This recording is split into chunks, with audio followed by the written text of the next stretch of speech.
창세기 44장 1절에서 조금 짧게 읽겠습니다. 1절에서 6절까지만 보겠습니다.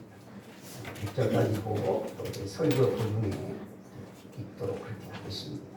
창세기 44장 1절에서 6절까지 1절부터 다 같이 읽습니다. 시작. 요셉이 그의 집 청지기에게 명하여 이르되 양식을 각자의 자루에 운반할 수 있을 만큼 채우고 각자의 돈을 그 자루에 넣고 또 옷에 잔 은단을 그 청년의 자루 가게에 넣고 그 양식과 돈도 함께 넣으라 하매 그가 요셉의 명령대로 하고 아침이 밝을 때 사람들과 그들의 나귀를 보내니라. 그들이 성읍에서 나가 멀리 가기 전에 요셉이 청지기에게 이르되 일어나 그 사람들의 길을 따라가서 그들에게 이르기를 너희가 어찌하여 선을 악으로 갚느냐. 이것은 내 주인이 가지고 마시며 늘 점치는 데 쓰는 것이 아니냐. 너희가 이같이 하니 악하도다 하라. 청지기가 그들에게 따라가서 그대로 말하니. 아멘. 6절까지만 봤습니다. 자, 오늘은 좀 인사를 특별하게 하겠습니다. 은혜 중에 저희 서로 인사합시다. 은혜 중에. 여러분 항상 우리 주님의 은혜 가운데 거하시길 바랍니다. 여러분 그 주일날 여러분 뵈면 항상 웃는 얼굴인데 여러분 항상 집에서도 일터에서도 항상 웃는 그런 모습을 가지고 사시기 바랍니다. 자, 우리가 언제 가장 예쁘지요? 웃을 때. 아무리 주름살이 많은 할머니 할아버지도 웃을 때 보세요. 얼마나 이쁜지 몰라요. 그 주름살도 이쁘게 보여요. 웃으면. 그래서 항상 여러분 우리가 하나님의 백성으로 선택을 받았잖아요. 우리가 죄사함 받았잖아요. 우리에게는 영원한 나라 천국이 있습니다. 우리가 항상 하나님의 은혜를 생각하면서 늘 기쁘고 감사하는 삶이 되시기를 주의 이름으로 축복합니다. 자, 오늘 은혜 받을 설교 제목을 다 같이 먼저 읽겠습니다. 자, 제목 다 같이 시작. 말씀을 듣고 마음의 찔림을 받으라. 다시 한번 말씀을 듣고 마음의 찔림을 받으라. 아멘. 자, 우리가 지난 주일날 창세기 43장의 말씀을 우리가 배웠습니다. 창세기 43장에서 가장 큰 이슈를 꼽으라면 어떤 일을 꼽을 수 있을까요? 자, 그것은 요셉의 형들이 두 번째 양식을 사러 애국으로 가지요. 자, 애국으로 갈 때 누구를 데리고 갔지요? 막내 동생 베냐민. 그래서 베냐민을 데리고 간 것이 가장 큰 이슈라 이렇게 43장을 이렇게 말할 수 있습니다. 자, 요셉의 형들은 반드시 베냐민을 데리고 요셉 앞에 서야 정탐꾼의 누명을 벗을 수가 있습니다. 그래서 아버지의 강력한 반대에도 베냐민을 데리고 애굽에 갈 수밖에 없었던 것이죠. 자, 이제 오늘은 이제 44장의 말씀을 우리가 이제 말씀을 배우는데요. 그 44장에서 가장 큰 이슈가 되는 일을 꼽으라면 자, 어떤 일을 꼽을까요? 자, 그 일은 은잔 사건입니다. 은잔.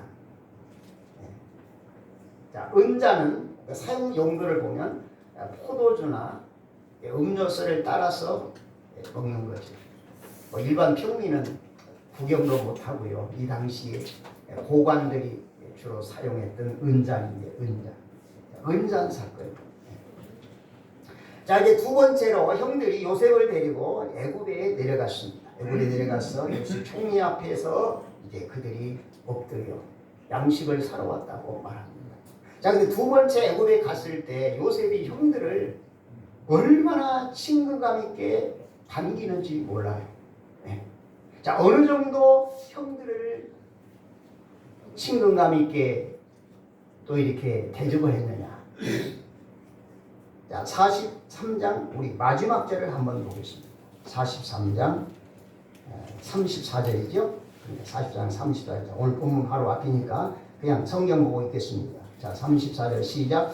요셉이 자기 음식을 그들에게 주되 베냐민에게는 다른 사람마다 5배나 주니 그들이 마시며 요셉과 함께 즐거워하였다. 아멘. 자, 여기 보세요. 지금 여러분 애굽의 총리가 누굽니까? 지금 천하를 호령하는 이 당시에 전 세계에서 가장 강력한 능력자예요. 이미 바로가 모든 권한을 요셉에게 다 위임했어요. 그러니까 완전히 요셉이 애굽을 통치하고 전 세계를 통치한다고도 이렇게 말할 수 있습니다. 자, 그 애굽의 총리가 그 요셉의 형제들을 대접을 하는데 이거 보통 대접이 아니에요. 여기 보니까 특별한 만찬을 준비합니다. 만찬을 준비해가지고 이게 형제들과 같이 음식을 나누는 거예요. 자, 그래서 하반절 34절 하반절에 보니까 그들이 마시며 요셉과 함께 즐거워하였다. 즐거워하였다. 그러니까 양식을 사러 와서 이렇게 총리에게 대접을 받고 이런 극진한 대접을 받은 사람은 요셉의 형들밖에 없어요. 그 여기서 우리가 알아야 될 것은 지금 요셉의 형들이 총리가 요셉인 줄 알아요? 몰라요? 모릅니다. 제가 자꾸 요셉의 얘기를 하지만 지금의 상태는 몰라요. 요셉은 형인 줄 알아. 근데 형들은 요셉인 줄 모르죠. 모릅니다. 그러니까 이런 상태니까 지금 형들이 그 애굽의 총리에게 이런 극진한 대접을 받는다는 것은 이것은 꿈에도 상상할 수 없는 일이에요. 그 당시 천하를 호령하는 애굽의 총리가 특별히 만찬을 준비해가지고 대접을 하는 거예요. 그게 얼마나 기뻤을까요? 얼마나 즐거웠을까요? 그래서 그 요셉과 함께 즐거워하였다 이렇게 표현하고 있습니다. 그런데 이 기쁨도 잠시였습니다. 기쁨도 잠시 이게 큰 사건이 터지고 자, 그 사건이 뭐지요? 은잔 사건이에요. 은잔. 자, 은잔. 자, 그 은잔 사건을 우리가 좀 더 자세하게 조명을 해보겠습니다. 자, 우리 본문 1절. 자, 1절 다시 봅니다. 본문 1절.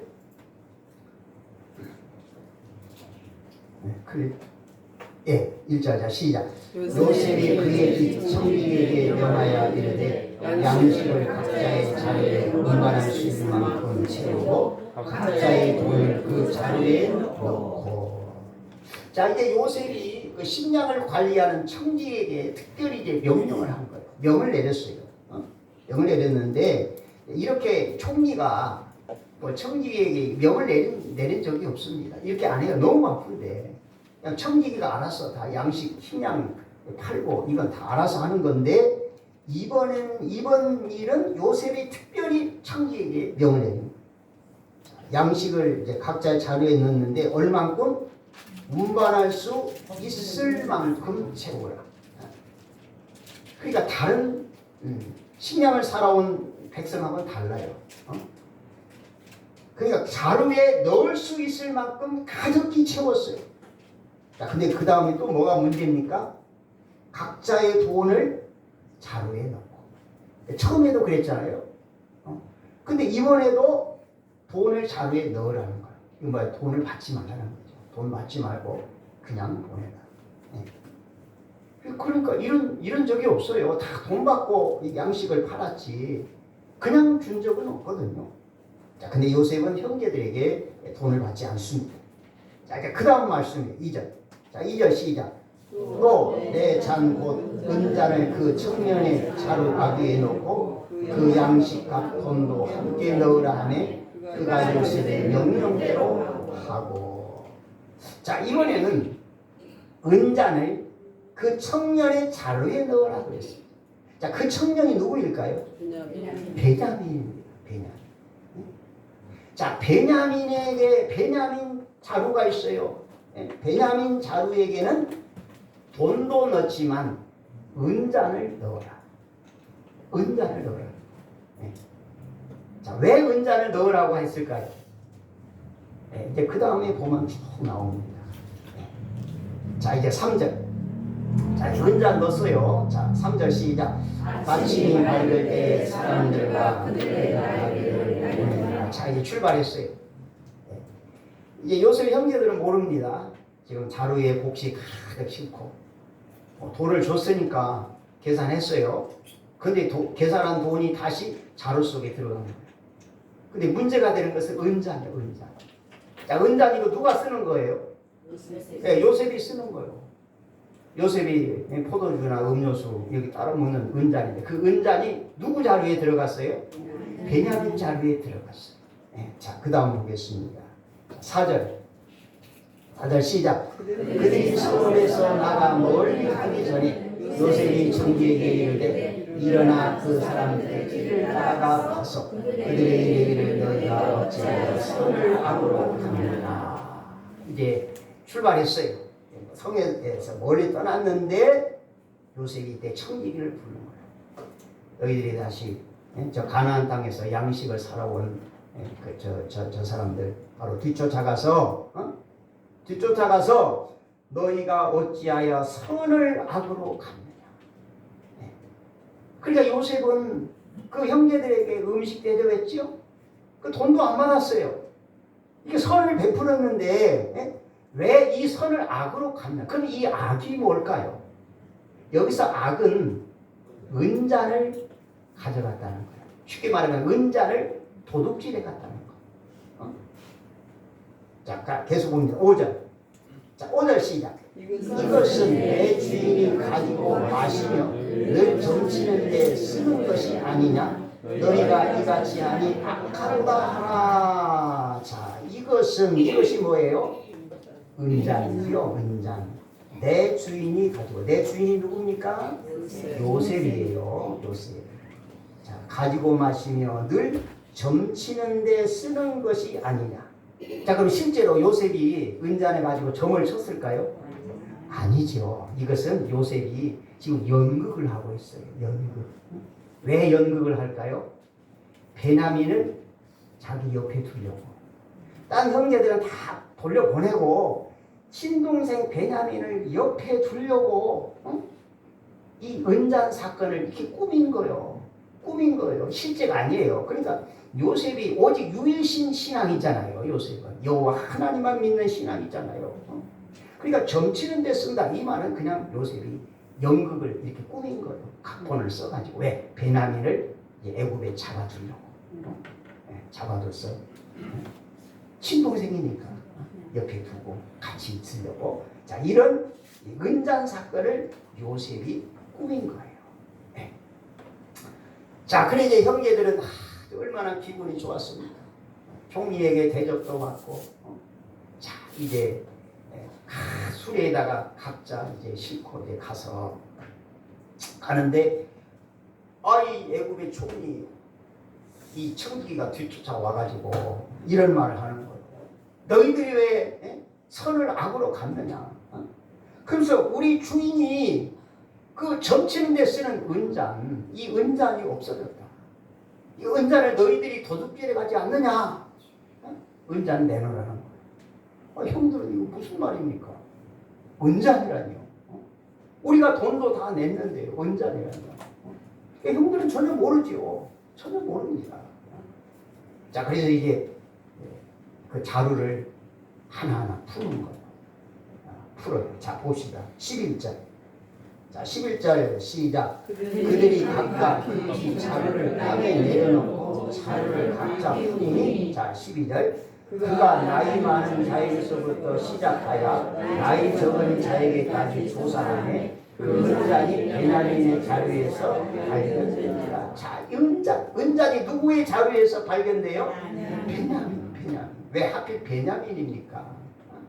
딴 형제들에게 자루에서 발견되면 조금 나은데 그 막내 동생, 아버지가 그토록 아끼고 하나밖에 없는 막내 동생, 그 베냐민의 자루에서 은잔이 나온 거예요. 이제는 죽었다. 그래 어떡합니까? 다시 애굽으로 돌아갑니다. 발걸음을 돌려서 애굽으로 돌아가서 다시 요셉 앞에 서게 되는 거예요. 요셉 앞에 서게 됩니다. 자, 14절 보겠습니다. 자, 14절 시작. 유다와 그의 형제들이 요셉의 집에 이르니 요셉이 아직 그곳에 있는지라 그의 집 앞에 땅에 엎드려. 자, 다시 형제들이 돌아왔어요. 요셉의 집 앞에서, 여기서 그 앞에서 땅에 엎드렸습니다.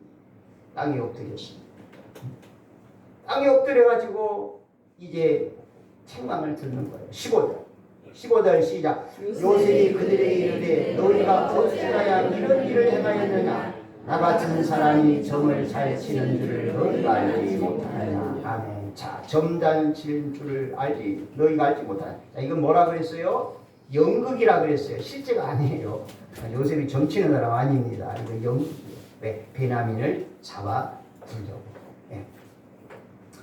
자, 여기서 이제 요셉의 형들이 은잔 사건으로 인해서 이제는 정탐이 아니라 도둑으로 몰리게 된 거예요. 도둑으로 몰렸어요. 그래서 요셉은 베냐민을 자기 옆에 두려고 이런 연극을 꾸민 거예요. 자, 이때 요셉의 형제 중에서 누가 나서게 되죠? 16절에 보니까 누가 나섭니까? 네, 유다가 나섭니다. 유다가 나서서 이제 형제들 이렇게 대표적으로 유다가 이제 총리와 1대1로 이제 말을 하게 되는 거죠. 자, 우리 16절에 봅니다. 자, 16절 시작. 유다가 말하되 우리가 내 주께 무슨 말을 하오리까? 무슨 설명을 하오리까? 우리가 어떻게 우리의 정직함을 나타내리까? 하나님이 종들의 죄악을 찾아내셨으니 우리와 이 잔이 발견된 자가 다 내 주의 노예가 되겠나이다. 아멘. 유다가 말합니다. 하나님이 종들의 죄악을 찾아내셨으니. 자, 여기서 우리가 이 말씀 여러분 꼭 기억하시기 바랍니다. 자, 누가 죄악을 찾아냈어요? 하나님.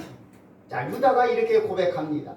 하나님이 종들의, 우리 형제들의 죄악을 찾아내셨습니다. 이렇게 고백합니다. 자, 우리가 이 말씀을 생각하면서 우리 사람이 죄를 졌습니다. 그 죄를 누가 찾아냅니까? 하나님이 찾아냈어요. 자, 그래서 하나님이 종들의 죄악을 찾아내셨으니, 여러분 이 말씀을 먼저 첫 번째로 우리 하나님 앞에 받는 말씀입니다. 자, 하나님은 우리의 죄악을 찾아내십니다. 자, 사람의 눈은 속일 수 있어요. 그렇죠?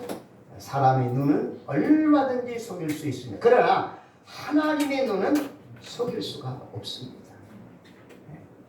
자, 우리 사람이 은밀한 중에 행한 죄악도 하나님은 다 알고 계십니다. 찾아내십니다. 자, 그러면 하나님께서 우리 사람의 죄악을 찾아내시고 심판하시는 때가 있습니다. 언제 심판하실까요? 예수님이 땅에 다시 오실 때. 예수님이 땅에 다시 오실 때 지구상의 모든 사람들의 죄를 다 찾아내셔서 하나님이 죄값에 대한 심판을 하십니다. 자, 그러면 죄에 대한 심판을 면제받는 방법은 없을까요? 있습니다. 우리가 죄에 대해서 두려워할 거 없어요. 하나님이 내 죄를 찾아내십니다. 여러분 두렵습니까? 하나님이 내 죄를 찾아내시고 심판하신다. 두렵습니까? 우리는 두려울 필요 없어요. 왜? 예수님을 믿어서 죄 사함을 받았기 때문입니다. 아멘. 자, 여러분 교회 왜 다니시죠? 예수님 믿으려고. 여러분 교회 왜 다니세요? 예수님 믿으려고 다니시잖아요. 아멘. 그럼 예수님 왜 믿으세요? 그렇지요. 첫 번째가 죄사함 받으려고 예수님 믿는 거예요. 죄사함 받으려고. 아담으로부터 물려받은 원죄, 그리고 내가 세상을 살아오면서 지은 죄 많잖아요. 그 죄를 용서받기 위해서 우리가 교회에 나와서 예수님을 믿는 것입니다. 자, 우리 사람이 죄사함을 받는 방법은 단 한 가지밖에 없어요. 바로 그것이 예수님을 믿는 거예요. 아멘. 다른 길 없습니다. 아무리 선을 행하고 좋은 일을 많이 해도 그 선한 의 가지고 우리가 죄가 없어지는 게 아니에요. 우리 사람의 죄를 없애는 방법은 한 가지요. 바로 예수님을 믿는 것입니다. 그래서 예수 그리스도를 믿으면 모든 죄가 깨끗이 흔적도 없이 다 사하여지는 것입니다. 그래서 하나님이 우리 죄를 찾아내지만 우리는 예수님을 믿어요. 그러니까 예수님을 믿는 믿음을 보시고 하나님은 우리를 심판하지 않습니다. 자, 그러나 죄 문제를 해결하지 못한 사람은 반드시 하나님의 심판을 받게 됩니다. 죄 문제 해결해야 돼요. 바로 죄 문제 해결은 예수님을 믿는 것. 여러분, 예수님이 십자가에 죽었습니다. 예수님이 십자가에 죽은 것은 내 죄값을 대신 갚아주신 거예요. 십자가에 흘리신 보혈의 피로 나의 죄를 예수님이 다 갚아주신 거예요. 예수님이 십자가에 죽은 것은 저주를 받은 거예요. 내가 죄값으로 받을 저주를 예수님이 대신 저주받으신 거예요. 예수님이 십자가를 지신 것은 하나님 앞에 심판을 받은 겁니다. 내가 죄값으로 받을 심판을 예수님이 대신 받아주셨어요. 그래서 우리가 예수님을 믿으면 저주가 없어요. 여러분, 심판이 없습니다. 이게 하나님의 은혜인 것입니다. 그래서 하나님은 죄를 찾아내시지만 예수님을 믿는 자에게는 심판을 면제해 주시고 생명의 부활로 오히려 상급으로 하나님 우리에게 보상해 주시는 것입니다. 그러나 예수님을 믿지 않는 자들에게는 아직 죄 문제가 해결되지 않았습니다. 죄 문제가 해결되지 않는 사람은 예수님이 땅에 오실 때에 죄값으로 심판을 받아서 영원한 멸망을 받게 되는 것입니다. 하나님은 우리의 죄를 찾아내십니다. 그러나 우리는 두려워할 게 없습니다. 우리가 예수님을 믿기 때문에 우리는 이미 의롭다함을 받았습니다. 우리는 하나님의 자녀가 된 것입니다. 여기서 우리가 한 가지 특별히 기억할 것은 우리 사람이 죄를 범하면 누구에게 범하는 것이죠? 하나님께 범하는 거예요. 우리가 이걸 잊어서는 안 돼요. 사람에게도 범한 것이지만은 우리 사람이 죄를 범하면 하나님 앞에 짓는 거예요. 여러분, 우리 사람이 하나님 앞에 죄를 짓고 살 수 있습니까? 없는 거예요. 없어요. 사람들은 이 사실을 몰라요. 하나님 앞에 죄 있는 것이 이 사실을 알지 못하기 때문에 그냥 죄를 쉽게 범하는 거예요. 우리가 죄를 지으면 하나님 앞에 짓는 것이에요. 그러므로 하나님 앞에 나와서 용서를 받아야 되는 거예요. 하나님 앞에 죄를 범했습니다. 그럼 하나님 앞에 나와서 용서도 받아야 되는 거예요. 그 용서받은 방법이 바로 예수님을 통해서 죄 용서를 받는 것입니다. 하나님은 우리의 생각까지도 다 알고 계십니다. 내가 지금 지금 이 시간 여러분 어떤 생각하고 있습니까? 그 생각까지도 하나님은 알고 계십니다. 하나님은 내 마음을 다 보고 계십니다. 그러니까 하나님 앞에서는 숨길 게 없어요. 마치 하나님 앞에서는 우리가 벌거숭이와 같습니다. 하나님 앞에는 모든 것이 다 드러나요. 그러므로 하나님 앞에서는 우리가 티끌만한 죄로 숨길 수가 없는 거예요. 자, 요셉의 형들이 요셉을 노예로 팔아넘겼죠. 팔아넘기고 어떻게 했습니까? 염소를 잡아가지고 그 요셉이 귀한 옷 있죠? 비단 옷, 채색 옷, 색동옷. 그러니까 색동옷은 벗기고 팔아버린 거예요. 그 짐승 잡아가지고 그 색동옷에다가 피를 묻혀가지고 아버지 갖다 준 거예요. 아버지, 이거 요셉의 옷 아니에요? 악한 짐승에 물려 죽었나 봐요. 아버지 앞에 거짓말하는 거예요. 그러니까 완전 범죄를 누린 거죠. 그러니까 아버지도 감쪽같이 속아 넘어갔어요. 요셉이 악한 짐승에게 물려 죽었구나. 얼마나 야곱이 슬퍼하며 통곡했습니까? 아버지도 속였어요. 그런데 하나님의 눈은 속일 수가 없었습니다. 하나님의 눈. 그래서 첫 번째 애굽의 양식을 사러 올 때에 요셉이 형들을 적탐으로 몰아서 감옥에 가두었지요. 자, 감옥에 가두었습니다. 그때 요셉의 형들이 하는 말이 무엇입니까? 우리가 아우의 일로 범죄하였더라. 그때서야 깨달은 거예요. 20년 만에 동생 아우를 노예로 팔아버린 것이 그때는 죄라고 생각하지 않았는데 감옥에 갇혀 생각하니까 우리가 아우의 일로 말미암아 하나님 앞에 범죄했다. 이렇게 깨달은 거예요. 그래서 우리 사람이 죄를 범하면 하나님 앞에 범하는 것이고 하나님의 눈은 절대로 속일 수가 없다는 것입니다. 자, 요셉이 이제 형제들에게 말합니다. 너희가 어찌하여 이런 일을 행하였냐. 15절에 요셉이 그들에게 이르되 너희가 어찌하여 이런 일을 행하였느냐. 자, 이 말을 다시 해석하면 너희가 어찌하여 내가 쓰는 은잔을 도둑질해 갔느냐 그 말이죠. 자, 너희가 어찌하여 이런 일을 행하였느냐. 자, 이 요셉의 책망을 듣고 이제 형제들이 어떻게 했습니까? 마음에 찔림을 받습니다. 마음에 찔림을 받아요. 네. 자, 그래서 하는 말이 뭐예요? 16절에 하나님이 종들의 죄악을 찾아내셨습니다. 물론 유다가 한 말이지만 이건 형제들을 대표해서 한 말이에요. 그러니까 요셉이 너희가 어찌하여 이런 일을 행하였느냐 책망하니까 하나님이 종들의 죄악을 찾아내셨습니다. 이렇게 대답을 한 거예요. 그러니까 요셉의 말 너희가 어찌하여 이런 일을 행하였냐 이 말을 듣고 마음에 찔림을 받은 거죠. 그리고 하나님이 종들의 죄를 이제 찾아내셨다. 이렇게 형제들이 말하고 있는 것입니다.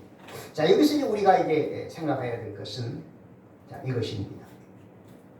너희가 어찌하여 이런 일을 행하였느냐. 요셉의 책망에 형제들이 마음에 찔림을 받은 거예요. 그리고 하나님이 종들의 죄악을 찾아내셨어요. 마음에 찔림을 받은 겁니다. 자, 이것처럼 우리는 하나님의 말씀을 들을 때마다 우리가 마음에 찔림을 받아야 돼요. 네. 자, 인간 요셉의 말에도 형제들이 찔림을 받았다면 오늘 우리는 하나님의 말씀을 우리가 들을 때마다 마음의 찔림을 받아야 된다는 것입니다. 자, 여러분 예배 시간에 이렇게 설교를 들을 때마다 마음의 찔림을 받으십니까? 우리가 말씀을 들을 때 은혜를 받습니다. 깨달음을 얻습니다. 그리고 내가 그 말씀대로 행하지 못할 때, 말씀대로 살지 못할 때 마음에 애통하는 마음, 통회하는 마음, 이런 찔림을 받는 그런 마음이 우리 마음속에서 나타나야 된다고 하는 것이에요. 자, 그래서 여러분들이 예배 드리기 전에 여러분 기도하시기 바랍니다. 오늘 예배 드릴 때, 말씀을 들을 때 마음의 찔림을 받게 해주세요. 여러분 꼭 기도하시기 바랍니다. 네? 여러분 예배 시간 전에 기도하시죠. 어떤 기도하십니까? 여러분 기도할 때마다 오늘 하나님께서 우리 목사님을 통해서 말씀을 주시는데 내가 그 말씀을 듣고 마음의 찔림을 받게 해주세요. 네? 마음의 찔림을 받게 해주세요. 우리가 말씀의 찔림을 받아야 변화가 일어나는 거예요. 여러분 마음의 찔림이 없으면 변화가 일어나지 않아요. 그냥 예수님을 믿기 전에 옛 생활, 그냥 옛 성품 그대로 가지고 있는 거예요. 말씀의 찔림을 받아야 돼요. 우리 성경 한 군데 보겠습니다. 사도행전 2장 37절. 사도행전 2장 37절. 네, 사도행전 2장 37절. 자, 다 같이 시작. 그들이 이 말을 듣고 마음이 찔려 베드로와 다른 사도들이 물어 이르되 형제들아 우리가 어찌할까? 네, 여기서 그들이 누굽니까? 이스라엘 사람들. 이 말을 듣고 이 말이 뭐예요? 베드로의 설교인데 이 사도행전 2장이 그 베드로의 설교 내용은 예수님의 십자가의 죽음과 부활입니다. 자, 이스라엘 사람들아 너희들이 십자가에 못 박아 죽인 예수님이 다시 살아나셨다. 하나님이 살리셨다. 그분은 우리의 구주가 되신다. 자, 이렇게 사도 베드로가 예수 그리스도에 대해서 이제 설교를 했어요. 그러니까 베드로의 설교를 듣고 이스라엘 사람들이 어떤 반응을 보여요? 마음에 찔림을 받은 거예요. 자, 이와 같이 우리가 예배 시간마다 설교를 들을 때 이런 마음의 찔림을 받아야 되는 거예요. 그 여러분 찔림이 없다면 사도행전 2장 37절을 여러분이 묵상하시면서 초대교회 성도들이 베드로의 설교를 듣고 마음의 찔림을 받아서 우리가 어찌할꼬 애통해하며 통곡한 것처럼 우리도 이와 같이 말씀의 찔림을 받고 애통하면서 우리의 심령과 우리의 삶에 이제 변화가 일어나야 된다는 것입니다. 자, 요셉의 형제들은 그 총리 요셉의 말을 듣고도 찔림을 받았잖아요. 우리는 하나님의 말씀을 듣고 우리는 찔림을 받아야 되는 거예요. 그래서 찔림을 받고 우리의 심령이 변화되어야 돼요. 우리의 삶 자체가 완전히 변화가 되어야 하는 것입니다. 다음 끝으로 한 가지 말씀만 더 생각해 보겠습니다. 우리 이제 본문 중에서 18절을 말씀을 보겠습니다. 18절. 자, 본문입니다. 창세기 44장 18절. 자, 18절. 자, 시작. 유다가 그에게 가까이 가서 이르되 내 주여 원하건대 당신의 종에게 내 주의 귀한 주의 종에게 놓아지 마소서. 주는 바로와 같으심이니라. 아멘. 자, 유다가 이제 계속해서 총리 요셉에게 말하는 거예요. 자, 우리가 이 말씀 중에서 주여 18절에 유다가 그에게 가까이 가서 이르되 내 주여 원하건대 당신의 종에게, 이 말씀 내 주여. 자, 여기서 유다는 총리에게 내 주라고 말합니다. 그리고 당신의 종이라고 말합니다. 자세를 낮춰야죠. 정당꾼으로 몰렸죠. 자, 이번에는 은자는 사건으로 인해서 도둑으로 몰렸죠. 그러니까 이건 이제 사형을 당할지 평생 노예가 될지 모르는 거예요. 그러니까 여기서 이제 엎드린 거예요. 엎드린 거예요. 은혜를 구하는 거죠. 자, 여러분 이 말씀을 지금 우리에게 적용합니다. 내 주여 원하건대 당신의 종에게. 자, 우리가 이 말씀을 가지고 하나님 앞에 고백하시기 바랍니다. 여러분, 나의 주인이 누구십니까? 하나님이시죠. 나의 주인은 하나님이십니다. 내 주인. 하나님은 내 생명을 만드신 분이에요. 여러분, 세상에 어떻게 태어났습니까? 물론 우리 부모님을 통해서 태어났어요. 부모님을 통해서 태어난 것은 하나님이 우리 엄마 아빠를 통해서 태어나게 하신 거예요. 하나님이 태어나게 하신 거예요. 하나님이. 그러니까 내 생명은 하나님이 주신 생명입니다. 내 생명의 주인이 하나님이세요. 내 몸의 주인이 하나님이세요. 나의 주인은 하나님이십니다. 그래서 내 주여. 자, 우리가 이 말씀을 하나님은 나의 주인이 되십니다. 여러분 이렇게 고백하시기 바랍니다. 우리 한번 받아가겠습니다. 하나님은 나의 주인이 되십니다. 여러분 하나님이 내 주인이신데 얼마나 여러분 우리 배경이 든든합니까? 우리가 세상을 사는데 내 주인이 누구예요? 하나님이에요. 하나님이 내 주인이니까 우리 배경이 너무 든든하잖아요. 하나님이 내 주인이요. 그리고 나는 누구예요? 오늘 이 18절 말씀대로 당신의 종에게. 우리는 하나님의 종입니다. 하나님의 종. 옛날에 하나님의 종하면 꼭 목회자만 하나님의 종이라고 했는데 아니에요. 하나님을 믿는 모든 성도들은 다 같이 하나님의 종입니다. 이 종이라는 말은 하나님의 소유라 그 말. 하나님의 소유. 우리는 하나님의 소유 같은 거예요. 여러분 종은 또 이 세상에서 옛날에 노예 제도가 있었잖아요. 우리는 사람의 종이 아니에요. 우리는 죄의 종이 아닙니다. 우리는 하나님께 속한 하나님의 종입니다. 하나님이 나의 주인이 되십니다. 나는 하나님의 소유가 된 하나님의 종입니다. 자, 그러므로 여러분 우리가 달마다 이 말씀으로 고백하시기 바랍니다. 하나님은 나의 주인이십니다. 나는 하나님의 종입니다. 여러분 우리가 이 간단한 이 말씀만 고백해도 정말 우리는 우리의 믿음은 생명력 있게 살아갈 수가 있는 거예요. 하나님은 내 주인이십니다. 우리 다시 한번 하겠습니다. 하나님은 나의 주인이십니다. 하나님은 나의 주인이십니다. 나는 하나님의 종입니다. 나는 하나님의 종입니다. 아멘. 아멘. 아멘. 자, 이제는 진짜로 한 가지만 더 말씀드릴게요. 자, 우리 33절을 보겠습니다. 33절. 33절. 자, 시작.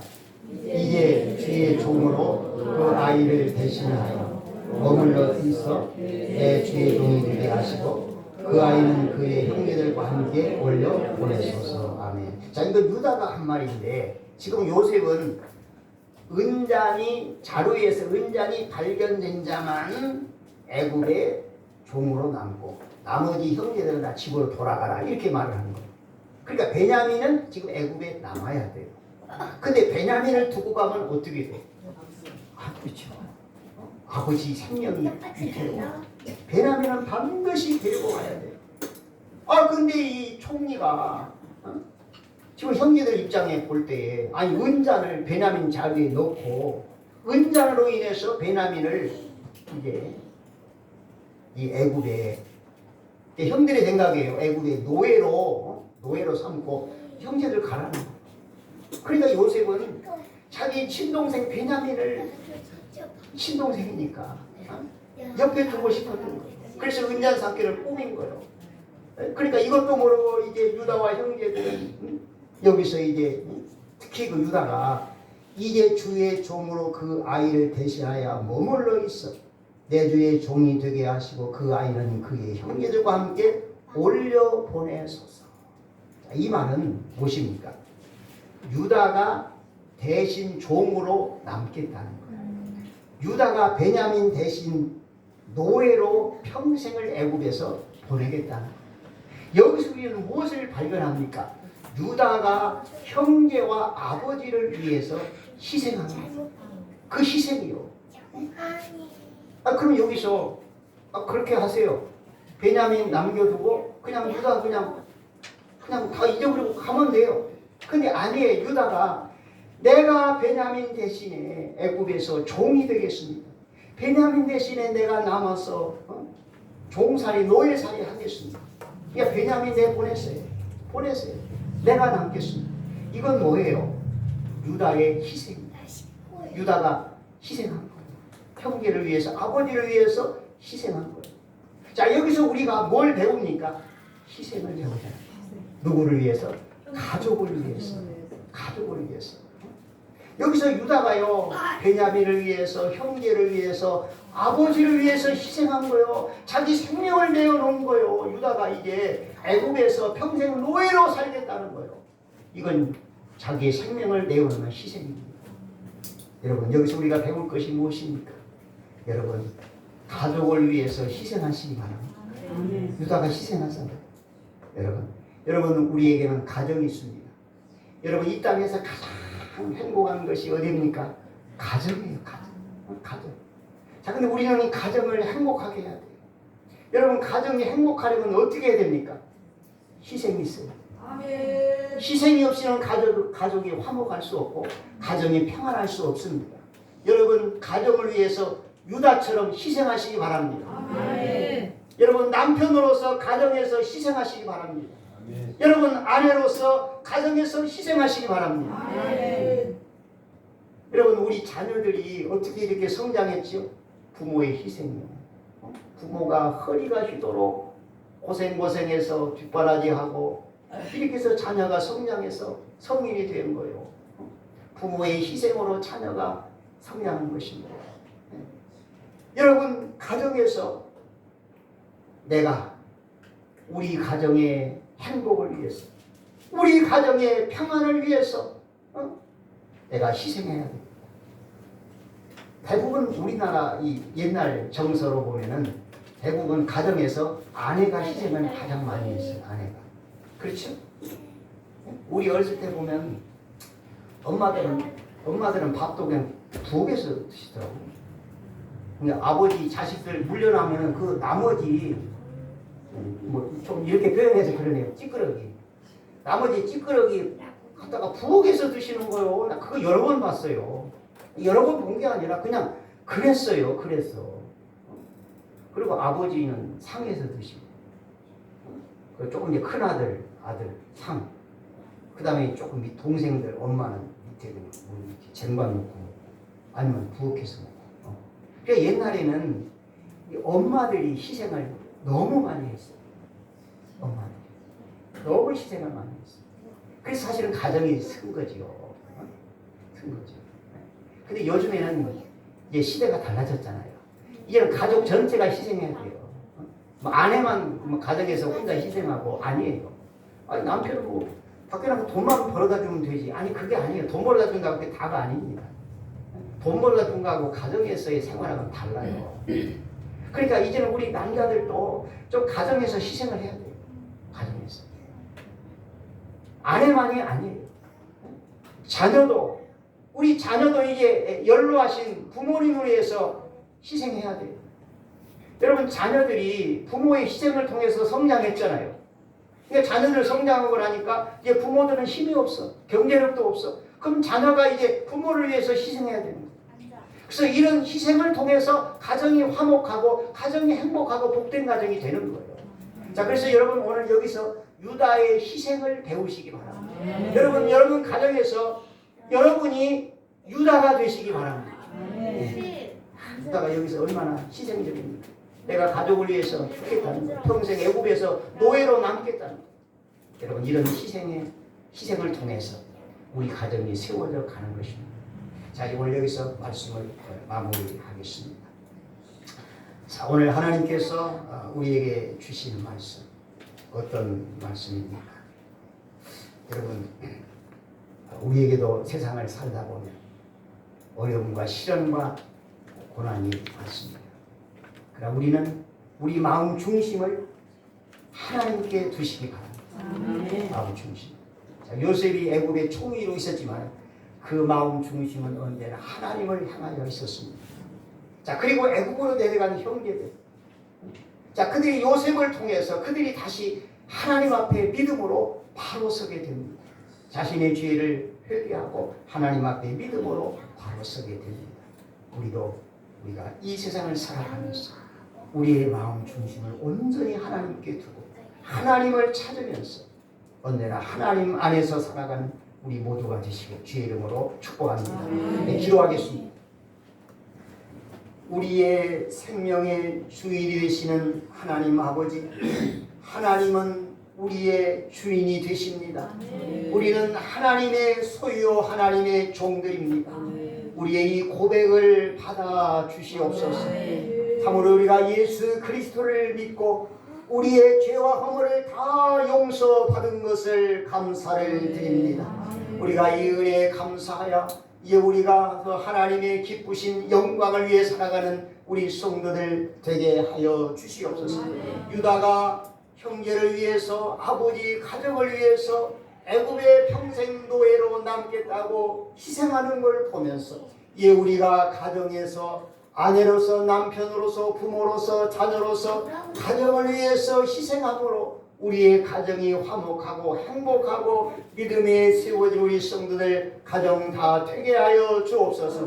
우리가 말씀을 들을 때마다 깨달음을 얻는 은혜를 주시고 말씀을 들을 때마다 마음의 찔림을 받고 그 말씀의 변화가 우리의 삶 속에서 일어나게 하여 주시고 항상 아름다운 믿음의 열매를 맺을 수 있는 우리 원성들 되게 하여 주시옵소서. 예수님의 이름으로 기도하오나이다. 아멘. 네, 자리에 일어나셔서 찬송 203장입니다. 203장.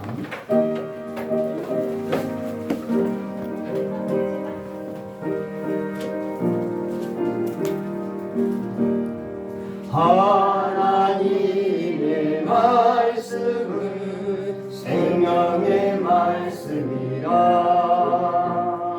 광야가 같은 세상에 길고 방황할 때 절망 중에 빠진 이모 하나님 보아서 생명샘이 솟아나와 새 힘이 넘칩니다. 하나님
을 보시고 변함없는 사랑으로 우리를 지키시려 하늘나라 이르도록 인도해 주십니다. 지금은 십자가에서 흘리신 보혈의 피로 우리의 죄와 허물을 흔적도 없이 씻어주신 예수 그리스도의 은혜와 우리의 주인이 되시는 하나님 아버지의 사랑과 성령의 감동 충만 인도하신 은혜가 오늘도 하나님의 말씀 듣고 깨달음을 얻고 마음의 찔림을 갖고 더 새로운 믿음 생활을 소원하는 우리 하늘의 권속들 머리머리 위에 가정 위에 생업 위에 일터 위에 이로부터 영원토록 함께 있어지이다. 아멘.